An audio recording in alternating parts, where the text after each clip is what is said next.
আমরা বাংলাদেশের শিক্ষাটাকে বিশেষ করে প্রাইমারি এবং সেকেন্ডারি স্কুলের যে শিক্ষাটা এটাকে আমরা একটু ভিন্নভাবে সাজিয়ে তুলতে চাই। সেটি কি? সেটি হচ্ছে যে ছেলেমেয়েরা শুধু পড়ালেখা করবে না, তুমি পড়ালেখা করবে এটা কেন, খেলতেও পারবে। কারণ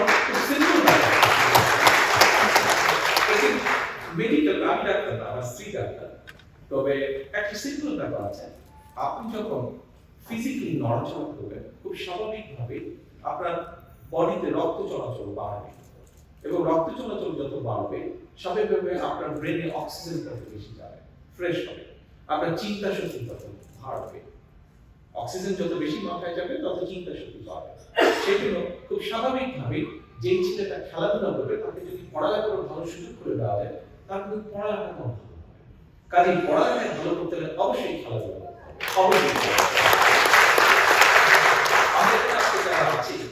আমরা যেখানে এইখানে যারা আজকে এই ঘরে উপস্থিত আছি, কম বেশি হয়তো অনেকদিন ধরে আমার মতো আপনারা অনেকে লন্ডনে আছেন, বিভিন্ন ভাবে আপনারা আছেন। আমি কেন আছি কম বেশি আপনারা জানেন। যখন লন্ডন শহরে বিভিন্ন জায়গায় যাই তখন একটা জিনিস দেখলে মানে একটু কষ্ট হয়। আপনি নিশ্চয়ই খেয়াল করেছেন যে প্রতি পাড়াতে বা প্রতি এরিয়াতে সুন্দর সুন্দর মাঠ আছে, গ্রিন সবুজ মাঠ, দেখলে মনে হয় মাঠের মধ্যে দৌড়াতে শুরু।